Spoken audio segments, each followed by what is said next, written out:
Stay with the High Lord. You will be safe.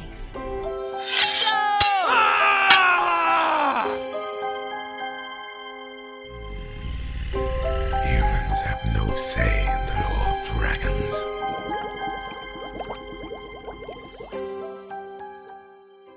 Bonjour et bienvenue dans le podcast Le Fond du Chaudron. Ici, on vous parle de fées, de dragons, de loups-garous et de sorcières. Bref, des lectures de notre book club fantasy, pour la plupart en anglais et quelques-unes en français. Le principe est simple, un thème, 4 lectrices, et même 5 lectrices, car une invitée de choix est parmi nous. On accueille Elisabeth, du haut de ses 12 ans, qui va nous donner son avis pour cet épisode. Hello Elisabeth! Salut Elisabeth! Nouveau concept pour quelques épisodes. Et oui, car cette fois, on vous embarque dans une lecture commune grandeur nature. On va vous parler d'une braise sous la cendre de Sabaa Tahir, une série pas toute jeune, parce que le premier tome est quand même paru en 2015. Il s'agit d'une tétralogie Young Adult, attention, pas jeunesse, dont nous allons décortiquer le premier tome à la loupe. En effet, cet épisode va porter uniquement sur la première partie du livre, à savoir les chapitres 1 à 13. Et pour la suite, on vous tient au courant sur notre compte Insta Le Fond du Chaudron, tout attaché, si vous voulez nous rejoindre. Le principe, on ne lit pas plus que ce qui est prévu. Donc pour cet épisode, on a lu uniquement les 13 premiers chapitres. Alors, moi, c'est juste le moment où je tout ça un petit peu, parce que les meilleurs élèves d'entre nous ont lu les 13 premiers chapitres et les autres, on verra bien. Et pour vous garantir une vraie expérience de book club, on vous emmène dans notre process habituel, à savoir, on y va à l'aveugle, c'est-à-dire qu'on n'a lu ni les résumés, ni les notes, ni les reviews. On a chargé nos liseuses et let's go! Peut-être que je vous propose, pour ouvrir le bal, qu'on passe un petit moment pour essayer de se souvenir de comment on a choisi ce livre. Non mais en fait, stop, juste, tu as dit, il y a certains qui ont lu les 13 premiers chapitres et pas d'autres et cetera. Vous êtes vraiment dans la pure expérience du book club là. Elisabeth, qui est la plus dieutique des membres de ce book club honoraire, qui nous dit que non seulement elle a tout lu, elle en est au tome 2. Après, elle n'avait pas eu la consigne, on s'arrête aux 13 premiers chapitres. Est-ce que tu aurais réussi à t'arrêter au chapitre 13, Elisabeth? Non. Bah, moi, elle m'a dit de le lire, je l'ai lu et j'ai obéi. J'ai obéi. Vous étonnez pas si elle m'appelle maman, hein, puisque c'est mon enfant. Donc quand elle dit maman, c'est moi, c'est Lucie.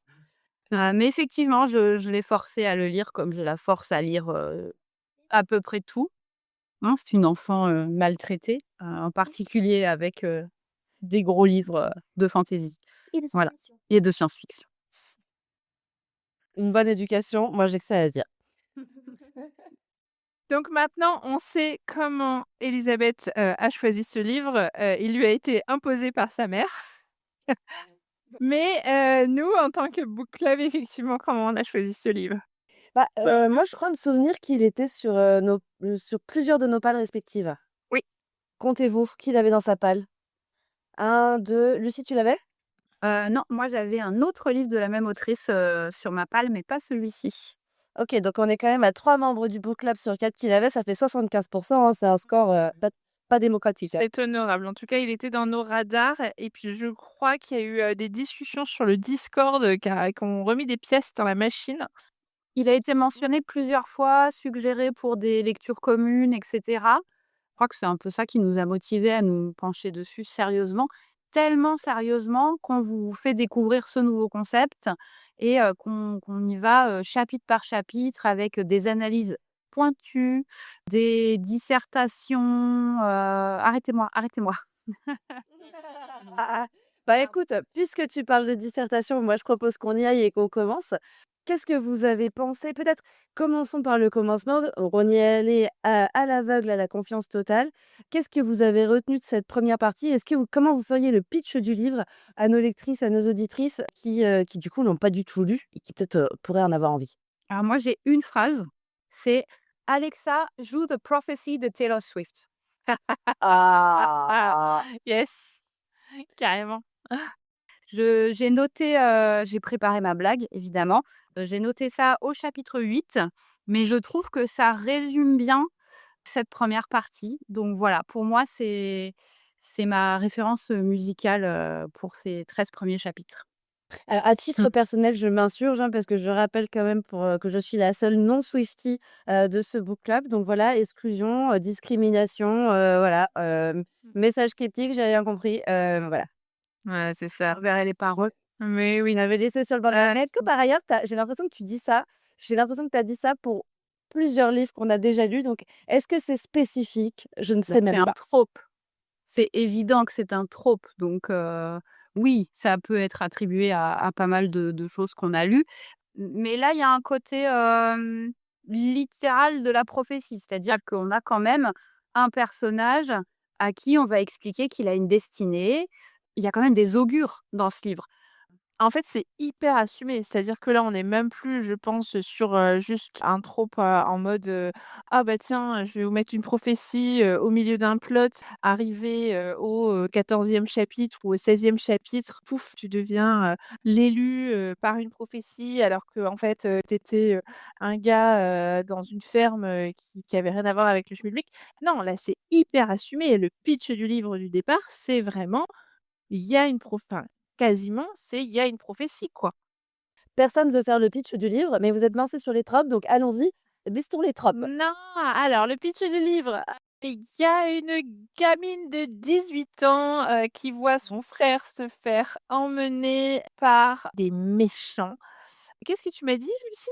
J'ai dit 17. Ah, j'ai pris des Alors elle a ses 18 ans, entre le chapitre 1 et le chapitre 13. Eratom, Blandine lisait en parallèle La voix de la vengeance de Morange, dans lequel l'héroïne fête ses 18 ans. Leia a bien 17 ans dans Une braise sous la cendre. Je pense que c'est le moment de se confesser. Blandine, tu as lu les 13 chapitres. Ouais. Claire? Ah, jusqu'au chapitre 13. Donc, les 2 premières de la classe, Blandine et Claire. Personnellement, je me suis arrêtée, alors pas arrêtée, j'ai dû m'arrêter au chapitre 10 car j'ai commencé, en retard, mais j'ai l'encyclopédie à la maison, donc l'enfant va pouvoir me résumer les 3 chapitres manquants, discretos dans l'oreillette. Tu es où toi, Oriane? Je suis obligée de répondre à cette question. C'est pas vrai, j'en suis pas au chapitre 0. Non, j'ai pas lu le résumé. J'ai pas menti quand j'ai dit que j'y avais été à l'aveugle. Je suis au chapitre attendez, je vais regarder. 4. Ah, puis c'est pas mal. Ah, il y a Il y a des autres qui sont allés au bac de français comme ça, hein. Écoutez, peut-être mon bac de français, je crois que j'ai jamais été une aussi mauvaise élève que ce soir dans ma vie et je pense que c'est une expérience extrêmement rafraîchissante. Je mets ça au compte, des nouvelles expériences que je dois faire en 2026. très bien. Très, très Alors bien. du coup, Du coup, j'étais partie pour dire gamine de 18 ans, qui se retrouve avec son frère qui est arrêté par une faction armée pouvoir en place. Il faut savoir que le pouvoir en place a asservi, la caste un peu, moi j'appelle ça une caste, à laquelle cette jeune fille et son frère appartiennent et comme elle veut que son frère soit libéré, pas exécuté et se venger de ces personnes, elle va rentrer dans la résistance, en fait. Moi, je voudrais savoir si Elisabeth valide ce pitch. Bah, moi, je valide le pitch, mais je voudrais dire aussi qu'au début, t'es pas trop à fond parce que je me disais que ça allait être à peu près la même histoire que Red Queen. Et au début, c'est presque la même histoire, c'est exactement le même truc. Une fille qui habite dans un village, dans la caste non dominante, qui a été dominée par une caste dominante et qui se fait enlever un mec qu'elle a dans le cœur. Genre, elle, c'est son meilleur pote qui doit partir à l'armée parce que son maître pêcheur est mort. Et elle va dans la résistance pour essayer de le faire échapper, quoi. et Red Queen, c'est sorti la même année, il me semble, donc il y a Ah ouais? vraiment un côté peut-être, Et coïncidence. après, justement, elle va au palais en tant que servante et tout. OK. Red Queen de, Victoria Aveyard, il me semble. Au début, c'est très similaire, mais après, l'histoire, elle s'éloigne totalement. D'accord. On a le même début, mais il arrive un élément choc à l'héroïne, et dans chacun, c'est un élément choc différent qui fait que ça part d'une direction totalement opposée. OK. Est-ce que pour vous, ce livre, c'est pas moi, la première impression que j'ai eue, on est clairement dans un world building, très inspiré, du monde romain. Ouais. Ça, c'est une évidence, c'est assumé. C'est un monde romain dans la tête maintenant. Et j'ai trouvé aussi que alors c'est plutôt les mots choisis pour parler des différents peuples, et cetera. Pour moi, les scholars, c'est pas une caste, hein, c'est un peuple. J'ai été très limitante, mais oui, oui, c'est un peuple. C'était ceux qui vraiment Ouais. habitaient à la base, le truc, ouais. Bah, c'est les natifs, quoi. Voilà, les autochtones qui ont été colonisés par l'Empire et on retrouve une résistance. Donc moi, à un moment, j'étais là, OK, Star Wars, quoi. Oui, Elisabeth? C'est pour préciser que les scholars en France, ça, c'est les érudits. Et les Marshalls, comment ils les ont traduits? Les martiaux. Ouais, Oh, d'accord, très bien. Ouais, bah, très bon. que des mecs qui s'appellent Martial, tu vois? J'espère qu'il y a pas Nono quelque part. Oh non, j'ai dit un petit bébé que je connais qui vient de naître qui s'appelle Martial, tu peux pas dire ça. Non, j'ai cru que tu avais dit qu'il y a eu un petit bébé qui vient de naître qui s'appelle pas Nono.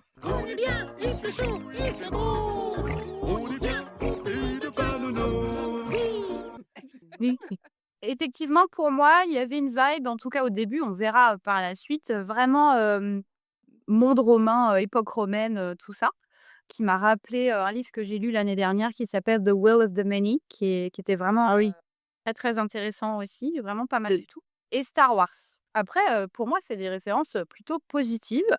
Tu vraiment, intéressé et puis aussi par ce côté, peuple opprimé, à qui quand même on interdit d'apprendre à lire Et à écrire. et à écrire et à dessiner. Alors que à la base, c'est des érudits. Je pense qu'ils portent bien leur nom. Mmh. Ouais, moi je l'ai bien la vibe, Star Wars surtout, genre Tatooine, des planètes comme ça, quoi. Oui, parce qu'il fait chaud.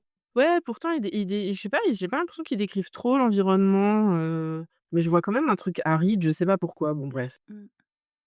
Non, non, je suis d'accord avec toi. Je pense que quand même si ils décrivent pas trop les environnements, la façon dont les habitats sont décrits, fait penser effectivement, à des murs, à la chaux, à des trucs, enfin voilà, très Ouais. faut conserver la fraîcheur et cetera. Mmh. Moi aussi, j'ai vraiment eu cette impression-là, le fait aussi que du coup enfin, en fait, c'est par des petits détails. À un moment donné, elle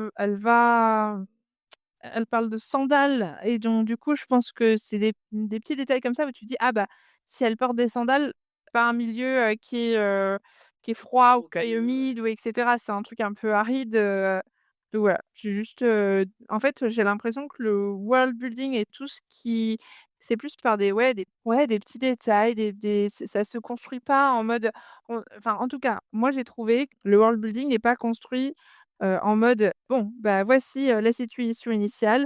Au contraire, tu vois, c'est pas Star Wars. Il y a pas ce déroulé au début du film en mode, il y a très longtemps dans une galaxie très, très lointaine, il y a eu ceci, il y a eu cela. Là, tu es pas là en train de te dire: «Ah, il y a longtemps dans l'Empire, il y avait, les Scolars et l'Empire est arrivé, il les a tous, dominés» et voilà. C'est par touche, en fait, c'est vraiment construit par touche, moi, j'ai trouvé. Ouais, moi, c'est là que je vais peut-être me permettre de faire un petit intermède, genre, forme du récit. Il y a plein de lectrices qui sont hyper attachées à ça. Je sais que, sur, Threads, il y a des débats interminables sur, est-ce que c'est mieux la narration à la troisième personne? Est-ce que c'est mieux la narration à la première personne? Du coup, A Number in the Ashes, c'est une narration qui est à la première personne où tu alternes entre, les points de vue, de la narratrice, du narrateur, du personnage principal féminin et du personnage principal masculin. Donc voilà, pour les personnes, pour qui c'est important, c'est bon à savoir. Après moi je trouve que ce qui est intéressant, c'est que, je trouve que c'est aussi une forme de récit dans laquelle c'est un peu compliqué de faire du world building en mode dans une galaxie très, très lointaine. Parce Ouais, qu'en fait, tout à fait. tu arrives direct dans le quotidien des gens et donc il faut quand même déjà je trouve qu'il y a une manière un petit peu délicate d'amener, une description des choses qui font que le lecteur ou la lectrice va comprendre de quoi on te parle, sans que ça soit genre plomb, plomb, plomb, je sors mes gros sabots et je te raconte par A plus B alors que j'ai aucune raison de le faire. Donc même au début, il y a quand même ce truc où genre tu rentres dans le quotidien et en plus tu rentres direct dans l'action, hein. Enfin franchement, moi j'ai trouvé que, ce premier chapitre, tu vraiment pas le temps de t'embêter, genre, pam pam, tu genre poum, direct, c'est, scène d'action, piou piou piou, ça en jette dans tous les sens et en fait, littéralement en 5 pages, t'as tout compris. T'as compris que l'héroïne, elle était orpheline, qu'elle avait déjà perdu une sœur, qu'elle a plus ses parents, qu'elle vit avec son grand-père et sa grand-mère, qu'elle a encore un frère, qui est un grand frère, je crois. Ouais, qui se cache, qui s'en va alors qu'il a pas le droit et qu'il y a un couvre-feu et que du coup il est déjà un peu rebelle et qu'il dessine Et elle, alors elle lit. qu'il Donc on sait déjà que même s'ils vivent dans un monde où eux, en tant que, érudits, n'ont pas le droit de faire ces choses-là, ils sont déjà, en train de en fait, ils sont déjà dans une forme de rébellion. Ouais, tout à fait. Ouais, mais c'est très bien amené parce que, c'est pas trop lourd, je trouve et qu'on est un peu au juste niveau de description et d'éléments où en fait tu comprends très vite la situation alors que tu es dans l'action. Donc c'est quand même hyper Ouais. bah, c'est Non, je suis vraiment bien d'accord foutu. avec toi. Oui, Lucie? Et je trouve que c'est la même chose pour Elias. Donc tout à l'heure, on parlait de Laïa, qui est le personnage principal, féminin. Pour moi, c'est la même chose avec Elias. On découvre donc lui, il fait partie des Martiaux. Il est même à l'Académie des Masques, qui est vraiment leur école militaire, bah, dans tout ce que ça peut avoir, de négatif, j'ai envie de dire. Ça a pas l'air ouf, hein, leur truc. Je sais pas vous, mais moi et là, attention spoiler, parce que si vous n'avez pas du tout lu, jusqu'au chapitre 4, mais quand on découvre que notre nouvel ami Elias, c'est le fils de la commandante en chef, de l'académie, militaire, de Blackcliff, déjà moi je l'ai pas vu venir. J'ai trouvé que c'était super bien amené. Ouais, c'était bien. Il amène ça par une comparaison physique, par le fait qu'il a les mêmes yeux et Oui, ah, c'était tellement bien fait ouais. et à ce moment-là, vu ce qu'on savait, même si c'était très peu, mais vu ce qu'on savait, de la commandante, moi j'étais là, «Prends ça Lilith Sorrengail», hein. Complètement, oui, Heu, Elisabeth. alors c'est le truc, c'était tellement discret. Moi, je l'ai pas vu et je m'en suis rendu compte, genre dans la partie 2 ou 3 quand l'héroïne, dit vraiment que Elias, c'est le fils de la commandante et qu'elle s'en rend elle-même compte. Et il en parle plusieurs fois dans la première il en partie parle. de sa maman, parce Ouais. qu'il parle de son grand-père, du fait que c'est le seul qui, l'a accompagné, qui c'est le seul qui l'a reconnu, que, à un moment donné, ils sont à la remise des diplômes et sa mère, elle le regarde et elle lui dit rien. Enfin, c'est extrêmement froid. De toute façon, elle l'a abandonné. De toute façon, la vie à Blackcliff, alors oui, ça forme, l'élite de l'armée, mais alors à quel prix? Aussi Moi, j'ai été traumatisée par tout ce qui s'est alors bon, ce qui se passe, pour, les héroïnes, féminines, au début, déjà, tu dis effectivement, c'est young adulte et pas jeunesse parce que c'est quand même très dur ce qu'elle voit sous ses yeux et comme c'est un récit à la première personne, moi, j'ai trouvé ça très dur. Mais à la limite, ça fait partie de la construction du personnage d'avoir un événement traumatique qui lui arrive, donc OK, pourquoi pas. Mais après, quand Elias parle de la scolarité à Blackcliff, mais Basgas n'a qu'à bien se tenir. Si tu veux, on n'est pas du tout mais c'est le Club Med à côté. Poudlard encore plus. Mais c'est incroyable, c'est fou. On parle d'enfants qui, de 6 à 10 ans, sont largués dans la nature avec même pas un couteau et débrouillez-vous. Enfin, Tu vois, j'en suis pas encore au stade de toute la description de machin, tout ça. Par contre, tu comprends quand même dès le chapitre 4 qu'il y en a à 10 ans, ils veulent déserter. Pour oui, vouloir déserter à 10 ans, c'est que tu te dis: «C'est pas la teuf». Ouais, Claire. Ouais, en fait, la vie, elle est pas simple du côté des érudits et Laïa est très consciente, des risques de la vie parce que quand, le masque vient chercher son frère, elle dit, j'ai surligné, c'est dans le chapitre 3: «Il va me violer et après il va me tuer» et là, j'ai noté: «Eh bah, dis donc, c'est dark pour du YA». Ambiance. non, non, mais on est d'accord, mais ce que je veux dire, c'est que Laïa, elle a ce côté où elle fait partie de la population qui est dominée. Donc quelque part, tu pars, toi, avec cet a priori bah, de toute façon, leur vie, elle va pas être facile. De toute façon, ça va être, compliqué si tu veux. Quand tu es dominé, tu sais très bien, tous les préjudices, que tu vas rencontrer. Donc si tu veux, moi, toutes ces descriptions-là et le fait qu'elle en soit très consciente et cette maturité-là de sa part, ça m'a pas choquée, si tu veux. Moi, ça m'a vraiment choquée la partie sur les martiales où, on parle, vraiment on les recrute, ils ont 6 ans, enfin, on les recrute. On va les chercher, on les dans les bras de leur mère et on les kidnappe. Ils ont 6 ans et ils en ressortent à 18 et sur ces années-là, il y en a 4 qui sont passés dans la nature à se débrouiller tout seuls et c'est pas les 4 entre leurs 14 et leurs 18, hein, c'est vraiment les 4 au moment où les gamins sont les plus vulnérables et puis il y a une scène que je ne vais pas spoiler, à Oriane, Ah mais non, mais allez-y. Moi, j'assume que j'ai été la mauvaise élève. Allez-y franco, c'est pas grave. OK, donc il y a une scène où il y a un gamin qui a déserté et il s'est fait choper Il a et 10 ans, hein. il a 10 ans et où du coup la scène entière, c'est il est sur une estrade et il se fait fouetter jusqu'à la mort. Fait exécuter, ouais. À la Jail dans Hunger Games, quoi.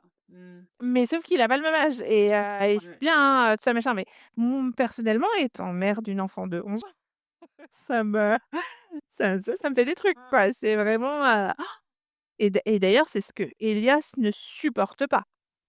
Il ne supporte plus ça, il ne supporte plus cette violence-là, alors qu'il est passé par tout ça. Oui, mais oui, tu jamais supporté parce qu'il explique.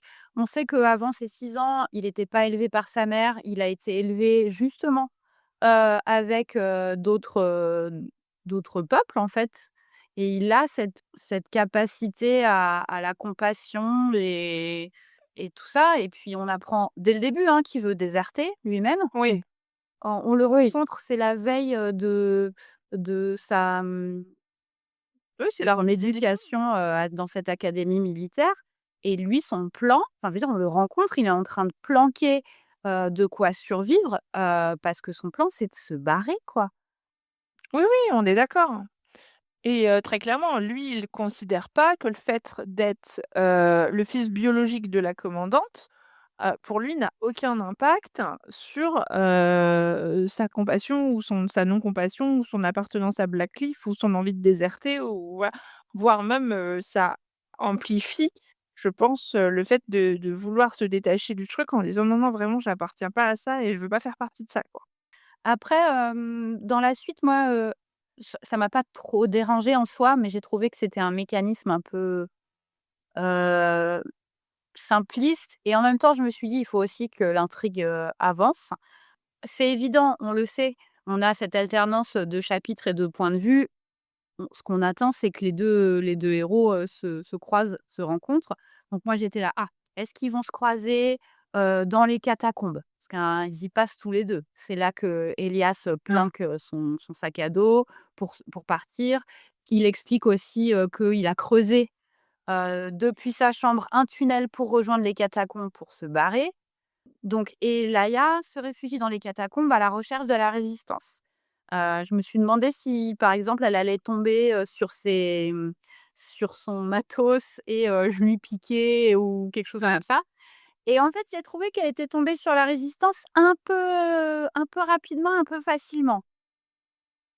Et ils lui font confiance, très vite, genre, en fait, c'est, «Ah ouais, tu ressembles», enfin, une fois qu'elle dit qui sont ses parents qui étaient, en fait, faisaient partie, de la résistance et étaient parmi des membres, fondateurs, c'est, «Ah ouais, tu lui ressembles vachement, Donc on va te faire confiance. donc on va te faire confiance». Bah, les gars, enfin, c'est un peu rapide et c'est un peu abusé, quoi.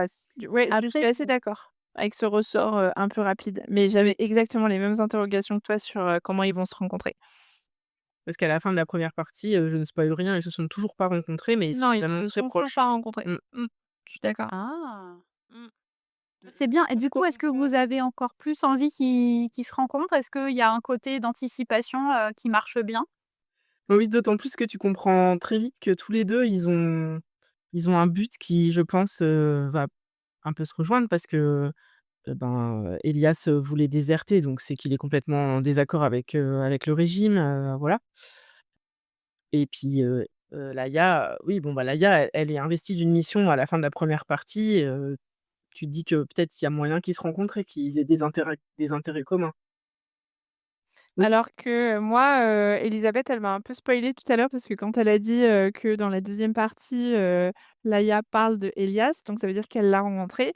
Alors que moi, dans mon idée, je me suis dit: «Ah, vu comment ça part et qu'à la fin du 13e chapitre, ils se sont toujours pas rencontrés, potentiellement, c'est un roman un peu choral». C'est-à-dire, on aura, les 2 points de vue, des mêmes événements, mais ils se rencontreront peut-être que tout à la fin, tu vois? Dans les romans, ouais, c'est ça que j'aime bien parfois, c'est quand les auteurs travaillent là-dessus, de genre, chaque, protagoniste, fait son bonhomme de chemin, les mêmes événements en différé ou et avec différents points de vue et cetera, et à la fin, ça se rejoint et ça fait des choses épiques. Du coup, c'était un peu ça, auquel je pensais dans le roman et puis bon, bah, Elisabeth, elle m'a déjà dit qu'ils allaient se rencontrer dans la partie 2. Désolée. Après, pour moi, c'était évident. Alors, je sais pas forcément dans la deuxième partie ou tout de suite, mais pour moi, il y avait une évidence à partir du moment où on sait quelle décision va prendre, Elias et même au chapitre 10, après sa rencontre avec l'augure, ça me paraît évident. Ouais, ouais.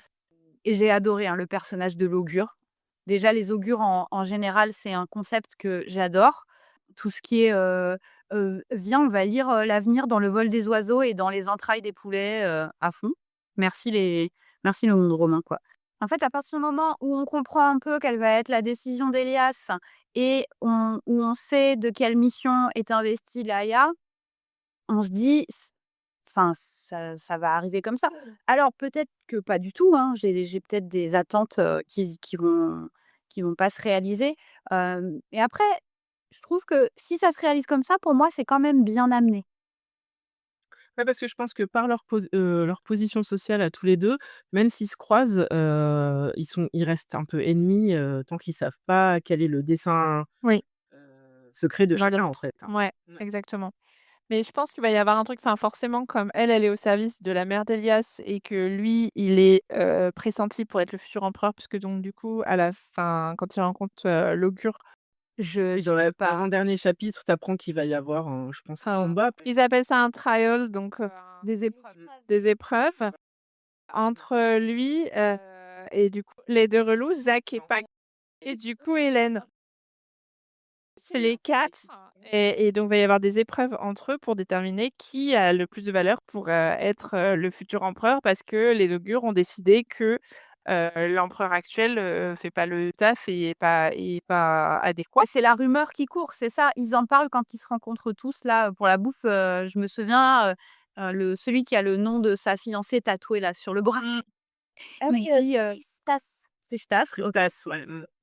il dit, il est là: «Oui, il paraît que les augures vont enfin annoncer, qu'il y aura le prochain empereur et tout ça» Oui. et tout le monde se fout de sa gueule en disant: Ouais, «Ouais». tu dis ça chaque année, Tristas. Voilà, tous les gens, Mmh. c'est comme ça et donc là, au final, c'est le cas et avec des épreuves donc Et avec Hunger des Games, épreuves, quoi. The Hunger Games et du coup, enfin, ils vont être amenés à se rencontrer parce que, bah, forcément, ils sont, tous les 2 à Blackcliff, lui, c'est sa mère, elle, c'est la servante de sa mère. Enfin, je pense qu'à un moment donné, va y avoir quelque chose, à base de je sais pas, il va y avoir quelque chose. Je sais pas, moi, il y a un autre truc qui m'intrigue, c'est quel est le problème d'Hélène? Parce que tu sens pendant cette, espèce de réception qui suit, leur remise de diplôme, je sais pas comment on peut appeler ça, Hein. il sent qu'elle est préoccupée et il essaye de lui tirer les vers du nez et elle, en gros, elle lui dit: «Ben, je te dis ce que j'ai, si toi tu me dis, qu'est-ce que tu comptais vraiment faire, dans les catacombes?» Mmh. Parce qu'elle a bien compris qu'il y avait un truc et en gros, elle lui dit: «Moi, j'ai pas du tout envie de gouverner, il vaut mieux que ce soit toi et que nous 2 en fait, il faut qu'on reste alliés parce que si on est l'un contre l'autre, voilà» et que en fait, en gros, elle dit: «Il faut qu'on se mette en équipe face à Les jumeaux, là. truc». Parce qu'en gros, tous 2, ils deviennent, c'est ça. Alors j'ai pas compris le nom de la position du bras droit de l'empereur, parce que si c'est les 2 autres qui ont ces 2 postes, on va tous crever en gros. Enfin, tu sens qu'elle a un peu le régime en place. Elle dit pas: «est horrible», elle dit: «Il faudrait que ça change un peu». Enfin, il faudrait qu'on change des choses. Oui, mais parce qu'en fait, elle a ce conflit de dire, de toute façon, si tu dis quoi que ce soit de contre, l'Empire, hein, c'est, de la trahison. Elle garde tout, tout le temps et en fait, même avec Elias, qui est son meilleur ami, qu'elle connaît par cœur, que voilà et ben, elle sait pas, comment se situer et d'ailleurs, lui non plus ne sait pas comment se situer vis-à-vis d'elle parce qu'il a dit: «Si elle apprenait que j'ai caché, un truc et que je compte déserter, ce serait la première à, me dénoncer».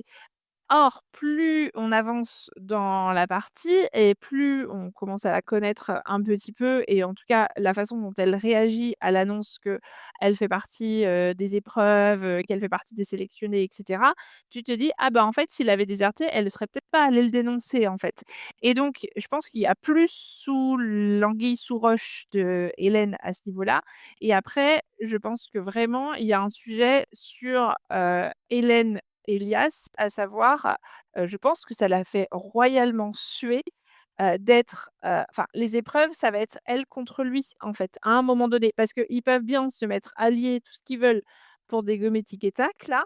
À un moment donné, s'ils restent les 2 seuls «survivants» entre guillemets, pour le poste d'empereur. Je pense pas que ce soit aussi facile que, elle puisse céder sa place en disant: «Non mais c'est bon, je serai juste ton second et allez-y, mettez, Élias, en empereur et voilà». Donc il va falloir qu'ils se battent, entre eux, en fait et je pense qu'elle a pas du tout envie de ça. Parce que je pense qu'elle a envie de faire des bisous à Elias. Est-ce que ça va être un triangle amoureux? C'est sûr, enfin, je suis désolée, elle rentre dans la pièce, et le mec, il est tout nu, elle se met à rougir, enfin, je sais plus, lui, il arrête pas de la regarder en mode, «Oh là là, mais pourquoi je la regarde comme ça alors que c'est ma meilleure amie? Non, non, qu'elle je sais» enfin, c'est juste c'est 18 ans, c'est 17, 18 ans, là, ça travaille les hormones, vous voyez, quoi? Ça aurait été ta meilleure amie, depuis je sais pas combien d'années, ça travaille, quoi. Alors, bon, le triangle amoureux, pourquoi pas? Moi, ce que j'aimerais vraiment dans la suite, ce que j'ai trouvé intéressant déjà, c'est que ça, tout ce que tu as raconté, ça donne de la profondeur au personnage d'Hélène, qui est pas juste la meilleure amie slash seule, étudiante, de l'académie, pas la seule femme puisqu'il y a la commandante, mais c'est la seule étudiante et potentiellement, la seule, masque. J'espère qu'elle va pas, basculer au second plan, parce qu'elle va devenir un potentiel intérêt amoureux, pour Elias ou en tout cas, si c'est le cas, j'espère qu'il y aura pas que ça. Parce que je pense que du fait qu'elle se pose quand même des questions, même si Elias nous l'a décrit comme extrêmement fidèle à l'Empire et cetera, j'espère qu'il va y avoir un développement, de ce personnage-là et qui sera pas complètement éclipsé, par le fait que, elle se retrouve peut-être, dans un triangle amoureux, avec, nos 2 personnages principaux et ça, je trouve ça vraiment intéressant et j'espère que ça va être développé parce que je pense qu'au sein de ce qui peut potentiellement être, le futur, de ce pays, pourrait avoir une place hyper importante. Alors après, peut-être qu'il y aura une trahison de troisième acte, quelque chose comme ça. Mais j'aimerais bien qu'elle reste parce qu'en fait, c'est cool d'avoir un autre personnage féminin qui, en plus, est pas la copine de l'héroïne, comme on peut avoir, dans Fourth Wing, par exemple, avec, Rhiannon, pour Violet. Ta sœur. Ou sa sœur et cetera et là, la meuf, c'est une des meilleures étudiantes, c'est clairement quelqu'un qui mérite puisqu'elle finit aux épreuves. Donc il y a un côté où, elle est méritante et cetera. J'espère que ça va pas rester, juste ça ou simplement basculer dans un triangle amoureux bateau, quoi. C'est là comment Elisabeth fait pour garder son calme, alors qu'elle, elle a la réponse à tout avec les lèvres, hein. Réponse à tout.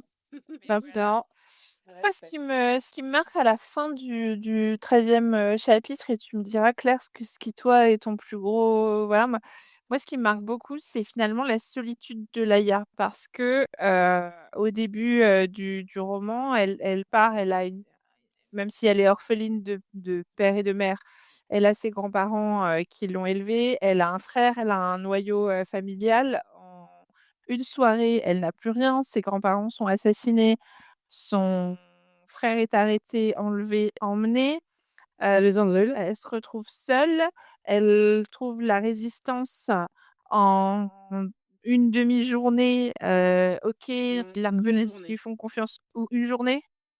Plus d'une journée, elle marche dans les catacombes, avant de les Oui, trouver, ouais. mais enfin, je veux dire, c'est quand même assez rapide, mais même pendant ce temps-là, elle est seule, tu vois? C'est une solitude, elle est seule, elle a pas d'amis, elle a pas d'aide, elle a rien, donc elle marche pendant les catacombes.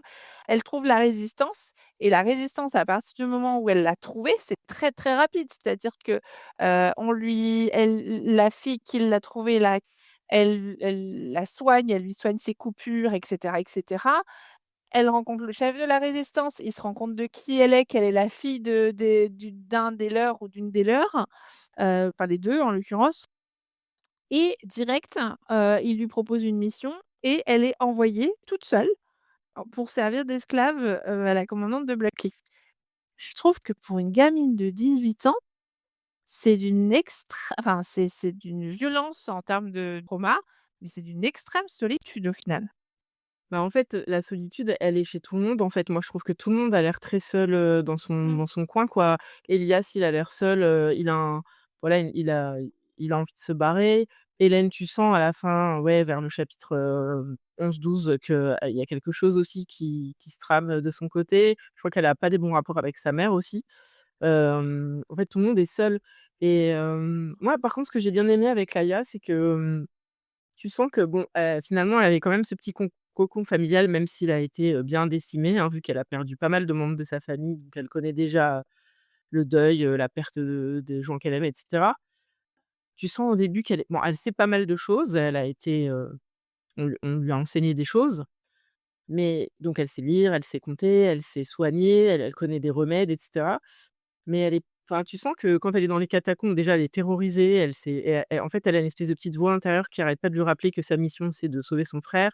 Tout ce qu'elle fait, c'est pour sauver son frère et cetera. Mais tu sens qu'elle est pas super démerde, enfin, c'est pas, Katniss Everdeen, quoi. Tu sens que Je suis d'accord avec toi, Claire, parce qu'il y a aussi, j'ai trouvé que sa voix à la lecture, en fait, était très enfantine. Avant qu'elle dise son âge, qu'elle parle de son âge, moi, j'avais l'impression que c'était beaucoup plus petite fille, genre 6 7 ans. Parce qu'elle est là avec son livre, elle le montre à son frère. Tu sais, il y avait un côté, avant de réaliser à quel point, c'était dangereux d'apprendre à lire et cetera, il y avait vraiment un côté, petite sœur, qui attend que son grand frère rentre à la maison et tout ça. c'est ça. Et au-delà de la solitude, je pense aussi qu'elle a vécu alors certes, elle fait partie d'un peuple qui a été dominé, maltraité et cetera, mais au sein de cet espace, elle est quand même privilégiée, protégée. Oui, c'est Non ça. seulement parce qu'on lui apprend des choses, parce qu'elle Mmh. apprend à lire, à compter et cetera, ce que vous avez dit, mais aussi parce que, ses grands-parents la protègent. Son frère la protège. Il lui dit: «Non, tu peux pas savoir, il faut pas regarder ce qu'il y a dans mon carnet» et cetera, et elle est traitée comme quelqu'un de beaucoup plus jeune et je suis pas étonnée en fait qu'elle ait un comportement, qui reflète ça. Ouais. Et juste, son frère donc au début, elle est chez elle et puis son frère arrive et lui dit: «Vite, vite, cache mon cahier». Un cahier enfin qui contient des croquis, des dessins et les masques arrivent. La première chose, enfin la première mission qu'on lui donne, cacher le cahier de son frère, donc elle le jette dans un buisson. On menace son frère, on lui dit: «Il est où?» Elle dit: «Dans le buisson!» Première mission qu'on lui donne, complètement foirée dès le début. Tu te dis: oh là, on n'est pas sur de la grosse costaud là». Le frère en fait, il qu'est-ce qu'il y avait dans son cahier? C'était juste parce qu'il savait écrire qu'on le pourchassait ou parce que moi j'ai l'impression qu'il faisait enfin Non, c'est un peu un espion, non? non, non, non, dans le carnet, ce qu'il y avait, c'était, ça je l'ai lu, je peux répondre. Dans le carnet, ce qu'il y avait, c'était des dessins, qui venaient qui étaient de l'espionnage industriel sur la fabrication des armes. Je pense que déjà, c'est un peu problématique et qu'ils sachent dessiner et qu'ils sachent écrire, donc déjà, c'est une preuve en soi qu'il y a un truc, qui a merdé dans le process quoi, chez eux. Je pense qu'en effet, c'est de l'espionnage. Au début d'ailleurs, elle est pas sûre, Laïa, de est-ce que son frère, il est dans la résistance ou est-ce qu'au contraire, il travaille sur les martiaux? Et elle est vraiment très stressée. La possibilité qu'il puisse travailler pour les martiaux, ça la dégoûte. Tu sens que ça la met vraiment en malaise, total et elle comprend assez rapidement qu'a priori, il travaillait plutôt pour la résistance. Ouais. Elisabeth? Je crois qu'il me semble qu'elle dit aussi que, bah, du coup, c'est interdit aussi, bah, d'avoir les plans des armes parce que du coup, il y a des gens qui pourraient les fabriquer. Ouais, mmh. Ouais, ouais, c'est ça. Ouais, il y a cette idée que les martiaux protègent, de manière assez totalitaire, hein. Visiblement, tu peux pas accéder, aux usines et aux centres de recherche des armes, sous peine de mort, quoi. Donc le carnet est en soi une preuve Une arme. assez, Ouais. ouais, mais c'est une preuve surtout accablante contre Darin. Oui, oui, voilà, ouais. C'est Oui, ça, parce qu'il a été vu en train d'accéder à l'usine avec 2 autres, membres de la résistance, on apprend ensuite. Ah oui, d'accord, donc ils En tout cas, c'était pas connu de l'Empire parce mmh. qu'il torture les 2 autres et c'est un des 2 autres Ils qui se donne font son nom. oui, oui, C'est oui. pour ça que le masque, donc c'est un peu, une espèce de police, enfin, c'est ce que deviennent, Elias, Hélène, les Tic et Tac et compagnie, hein. Mmh. C'est vraiment une espèce de en tout cas, en termes de hiérarchie, ils sont assez hauts, Mmh. dans cette milice. C'est une milice, en fait. Ouais, Et on n'en a Dans pas parlé, mais ils s'appellent les masques parce qu'ils ont Alors ça m'intrigue beaucoup. Cette histoire, ils ont un masque, argenté ou en argent, je ne sais Ouais. pas, Ouais. qui finit par se fondre sur leur visage Et après, il et est plus enlevé. et après ils Ouais, peuvent plus l'enlever et c'est une marque de leur à la fois de leur statut, mais aussi de leur dévotion à leur, rôle, ce que le masque s'attache et un des trucs sur lesquels Elias se fait charrier par les autres, c'est le fait que lui, son masque, commence à peine à s'attacher à son visage et on apprend, c'est parce que lui, en fait, l'enlève dès qu'il le peut, mais les autres ne le font pas parce qu'il explique qu'il a pas vu qui que ce soit sans son masque depuis des années et que Hélène est la seule personne à l'avoir vu, lui, sans son masque. Mmh. Elisabeth? Oui. Et parce que, pour eux, quand ils mettent leur masque, c'est un signe d'honneur, c'est une grande récompense. Du coup, si quelqu'un enlève son masque, c'est un déshonneur, c'est absolument charrié par tout le monde, c'est banni dans la société de leur école et du coup, si quelqu'un enlevait son masque devant les autres, tous les autres seraient en train de se moquer de lui et de l'amener à se faire punir et c'est pour ça qu'Elias, il l'enlève que quand il est seul parce que comme ça, il y a personne pour le voir. Ou avec Hélène. Oui, ou avec Il Hélène, dit parce qu'elle qu'il fait confiance à Hélène, il sait ouais. qu'elle va pas se moquer de lui. Mais on en revient à la solitude d'ailleurs, parce qu'ils sont tous cachés derrière un masque qui est littéralement là. Mmh. Et même avec sa meilleure amie, il lui ment tout le temps. Il lui montre son visage, physiquement, mais en fait, il lui montre pas son visage. Oui, c'est Oui, ça. oui, oui. Je trouve que le sens qu'il y a derrière ce masque, d'ailleurs, on l'a pas dit explicitement, mais je pense que ça mérite d'être dit.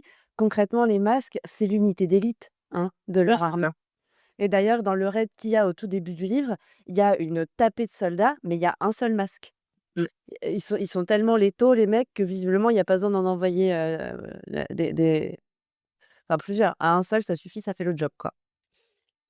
Oui, beh, du coup, c'est intéressant, du coup, de cette histoire, sur les masques et sur le fait que Elias, le sien, ne s'attache pas à son visage, et c'est pas faute du masque d'essayer. Je sais pas trop en quoi c'est fait comme alliage, mais c'est très bizarre, mais c'est une espèce de truc où vraiment, genre, ça demande à être attaché et en fait, Elias l'enlève tellement souvent parce qu'il supporte pas de l'avoir et qu'il supporte pas cette marque, que toi, Elisabeth, tu as décrite comme étant pour eux, c'est de l'honneur et cetera. Bah, lui, c'est plutôt tout l'inverse. C'est une espèce de truc qui dit que en fait, c'est pour Elias, c'est comme si le masque, il s'attache à lui pour toujours et bah, Elias, il est coincé, en fait. Il peut plus partir.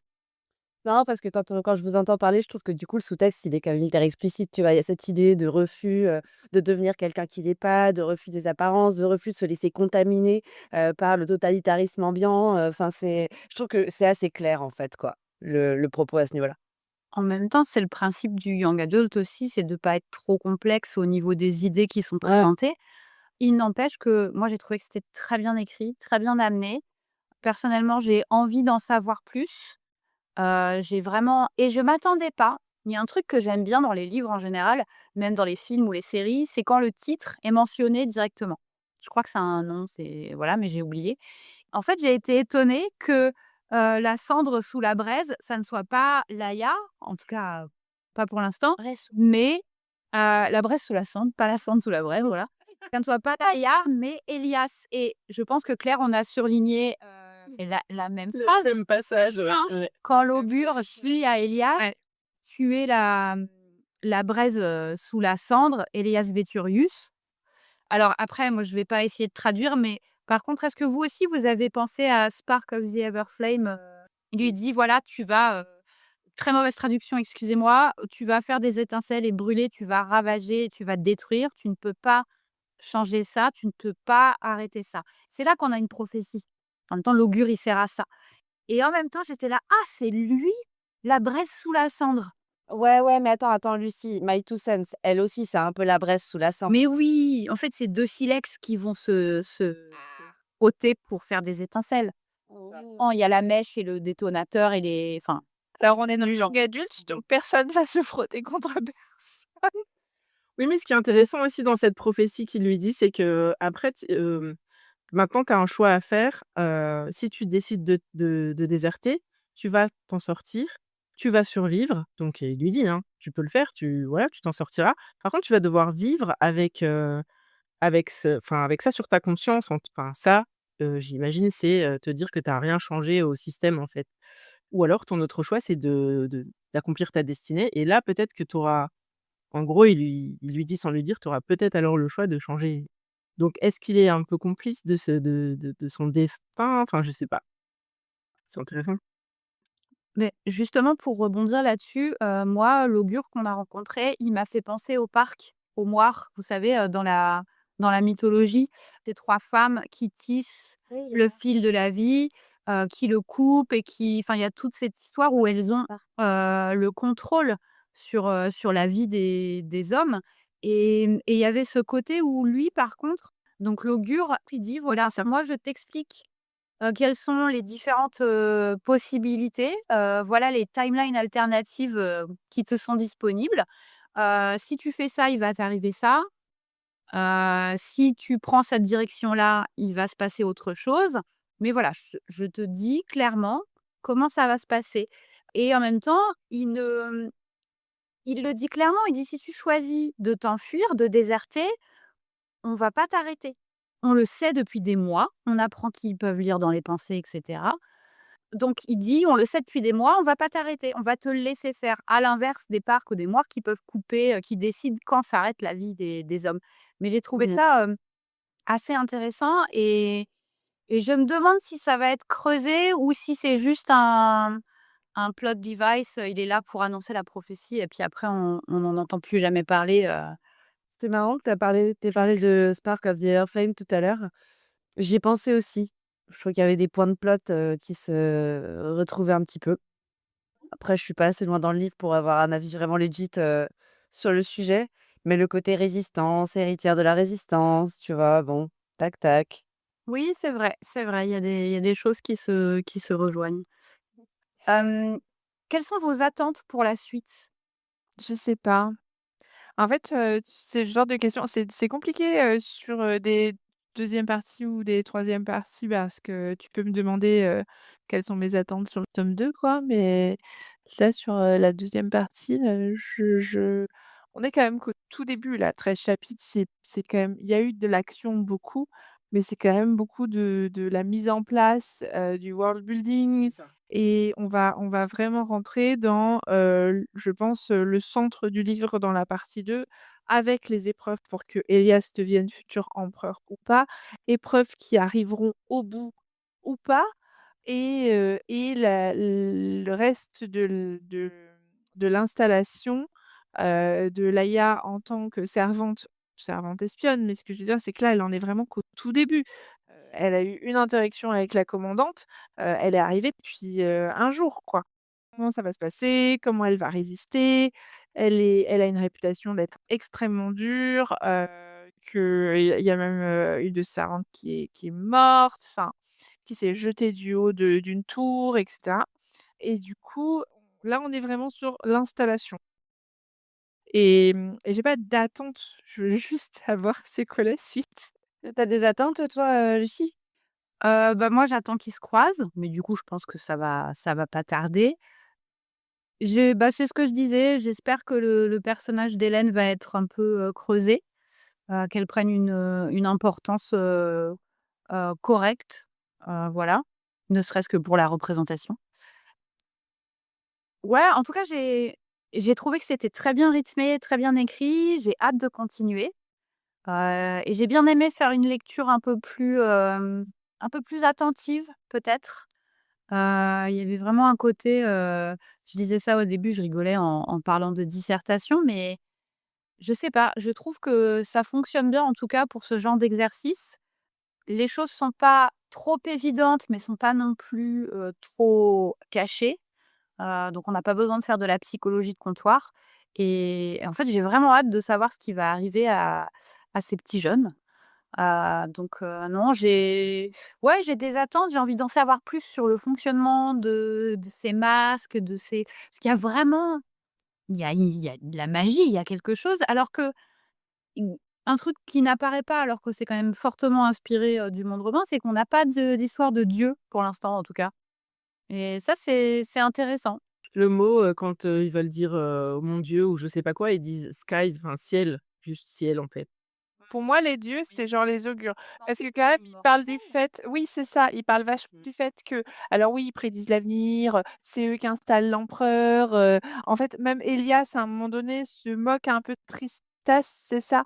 En disant, donc tu dis ça, chaque année et surtout, ils lèvent les yeux au ciel quand c'est mais ils évoquent, est-ce qu'ils seront là, à la remise des diplômes et il y a quelqu'un qui répond en disant: «Ah bah non, ils viennent pas à chaque fois parce que tu imagines, au bout de 500 ans, ils doivent en avoir trop marre» et Élias lève les yeux à l'intérieur de lui-même en disant: «Mais le gars, il est débile, il pense vraiment que les augures, ils ont 500 ans et que genre ils sont immortels, mais n'importe quoi» et après il rencontre l'augure et l'augure fait: «Oui, oui, non mais si, je suis là depuis 500 ans et en fait, 0 secret. et 0 succès» et Je donc connais tes ancêtres, les ancêtres du premier de vos soldats, spéciaux, c'est ça, exactement et donc du coup, pour moi et c'est ça que j'avais pas compris enfin et je sais pas, peut-être j'ai mal compris ou peut-être que vous avez pas compris la même chose que moi et peut-être que ce sera plus explicité, dans le bouquin et cetera. Mais pour moi, les dieux ou la forme de dieu qu'il y avait, c'était les augures. Les mecs immortels qui décident de ton destin, bah, c'était les augures.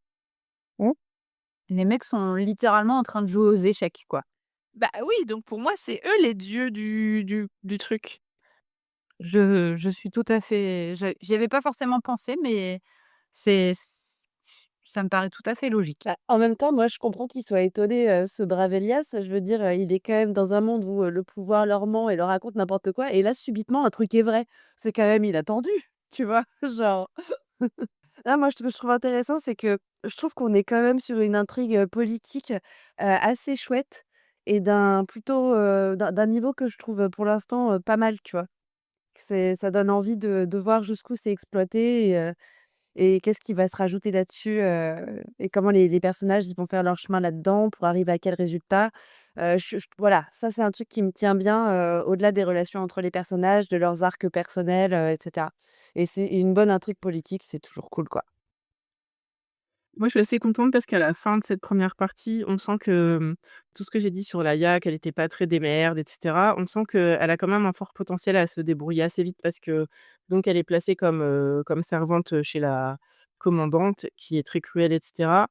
On lui explique très vite que si tu serres pas le thé, avant le 9e coup de 9 heures, ben, voilà, tu risques ta peau. Elle se dépêche, bon, elle y arrive pas, elle se fait punir, donc on comprend tout de suite vraiment la cruauté réelle de la commandante et c'est très bien. Donc Laïa, avant la fin de la première partie, se fait déjà turbo fouetter, mais elle est résistante. Haha. Je voulais aussi rajouter sur, le fait que c'était très bien écrit, enfin le chagrin, le deuil sont très, très bien racontés en fait, parce que, elle est prise dans un tourbillon où il faut qu'elle se débrouille, il faut qu'elle trouve la résistance, faut qu'elle avance pour sauver son frère, nanana, nanana. Donc elle a pas trop le temps de penser que, ben, ces 2 figures parentales qui lui restaient ont été assassinées sous ses yeux, de manière très cruelle et sans vraiment préambule. Mais de temps en temps, quand elle arrive à se poser 3 secondes, là, elle est envahie par le chagrin, c'est hyper bien raconté, c'est très réaliste Mmh. et c'est très dur. Donc ouais, pour du young adult qui n'est pas du jeunesse, OK, mais c'est quand même très, très dur, dès le début, en fait. Mmh. Ouais, je pense qu'on pour conclure, on pourrait quand même dire que c'est marrant que ce livre, il arrive dans nos scopes que maintenant, alors que c'est quand même un livre qui a eu un vrai succès. Donc je trouve ça bizarre que finalement on l'ait pas lu plus tôt. On aurait pu le lire au même titre qu'un Suzanne Collins ou un truc comme ça, hein, tu vois? Il est quand même répertorié dans les 100 meilleurs livres fantastiques, fantasy de tous les temps par, le magazine Time. Il a été traduit dans plus de 35 langues. Enfin, il y a même un deal, qui est chez Paramount pour sortir un film. C'est un best-seller depuis hyper longtemps. Enfin, je sais pas, je trouve ça dingue qu'en fait, je sois tombée dessus que relativement, récemment, en fait. Bah, il est pas arrivé dans nos bulles, respectives. Mmh. Et merci la commu du Discord, quoi. Ouais, en Oui. plus, pourtant, il a quand même été traduit en français assez vite, hein, Mmh. puisque, son année de parution en français du premier tome, ça doit être 2016 alors qu'il est paru en 2015 en VO, donc ça ne me choque pas. Non, après, sans doute que la traduction, enfin moi à l'époque, je lisais, en français et sans doute que la traduction du titre, pardon, Une braise sous la cendre, ça a dû me faire penser à tellement de choses. Ah oui, on va revenir sur ce titre juste après, mais avant, je voudrais écouter l'avis d'Elisabeth. Il faut bien préciser que ce n'est pas un livre à faire lire à vos enfants de 11 ans et presque 12. Faites ce que je dis, ne faites pas ce que je fais. Pas lu Hunger Games. Oui, c'est-à-dire que voilà, je tiens disclaimer, j'ai fait ça en toute connaissance de cause. Je me suis quand même un peu renseignée en termes de contenu, sans Mmh. me spoiler. Et puis, voilà, si votre enfant, est de type à avoir lu des choses et à savoir bien gérer, les scènes qui peuvent être, difficiles pour d'autres et c'est tout à fait normal, voilà, c'est plutôt une bonne chose, mais voilà. Juste Elisabeth, une question. Tu dis que c'est pas à mettre dans les mains, d'enfants de 11 ou 12 ans, c'est parce que tu as trouvé ça très violent?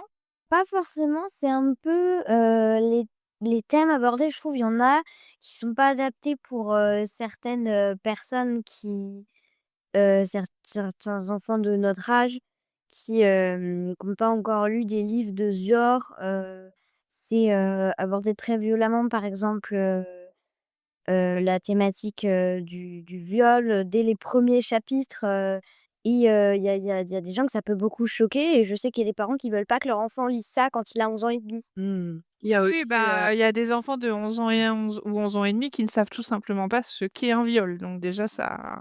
Ou alors il y a aussi le fait que dans l'académie de Blackcliff, les élèves sont totalement en droit de violer les esclaves. Oui, c'est vrai.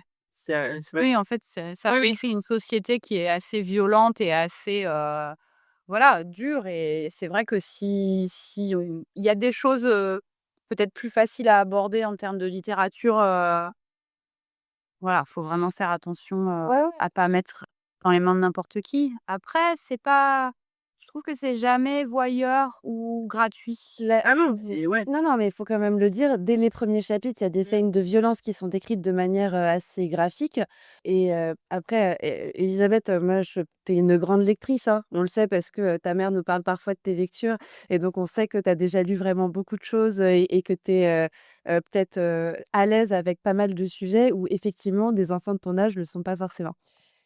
Je me permets d'ailleurs, je suis allée regarder sur, notre bible, de la référence, et en termes de smut, de spice et cetera, où ça se situe, sur romance.io et ça n'a qu'une seule étoile. Donc une seule étoile, ça veut dire que, on sait que, il y a un moment où il y a des bisous et des trucs comme ça, mais ça ne va pas plus loin. Donc on est vraiment sur quelque chose qui, heu, est pas du tout explicite, par rapport au public. C'est bon à savoir.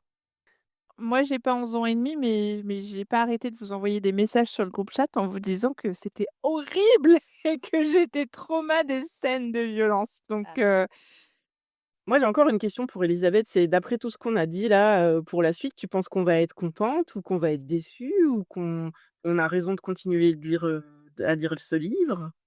Il y a certaines de vos attentes ou de vos opinions qui vont se réaliser ou du moins je pense peut-être et certaines qui sont un peu, pas très qui vont pas vraiment, se passer, À côté de la plaque, crois. quoi. Sont vr Ouais, à côté de la plaque. Mais, Rebé, je pense que dans l'ambiance, générale, ça devrait vous contenter. Ah moi, j'ai une dernière question peut-être, avant qu'on te relâche parce qu'on est à 1 heure, qui commence à être indue. Qu'est-ce que toi, tu as préféré, dans le livre? Qu'est-ce que tu peux nous en dire sans nous spoiler la suite? Moi, ce que je préfère, c'est le fait que déjà je saurais pas vraiment comment le dire, mais la complexité des relations entre les personnages. Genre ah, justement, c'est compliqué, la relation entre, Hélène et Elias ou, la relation entre Laïa et la Résistance. Il y a beaucoup de trucs compliqués et bah, quand les personnages commencent à se rencontrer, ça devient encore plus compliqué et moi, j'aime bien quand c'est compliqué. Bah oui, tu as raison, sinon le livre il est vite plié, hein. Donc ouais, on va encore avoir quelques surprises et quelques découvertes alors. c'est ça. Mmh. Nice. Eh ben super. Alors pour terminer, est-ce qu'on pourrait parler de ce titre? Mais je vois que c'est tous les titres qui sont sortis en 2015.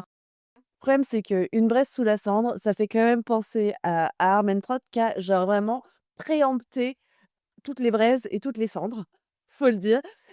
Non, mais c'est toute cette vibe, qu'il y a eu, dans les années, ouais, 2015-2020, je pense, hein. Pardon, mais moi, plus que le titre, c'est la première couverture qui m'horrifie. C'est vrai que la couverture, elle est pas non plus fantastique. Elle est ultra moche. Eh beh, ça fait énormément penser à Throne of Glass, moi, j'ai trouvé. Ouais, c'est vrai, parce que tu Tu le personnage. La toute première version de Throne of Glass. Celles qu'ils appellent les Barbie covers.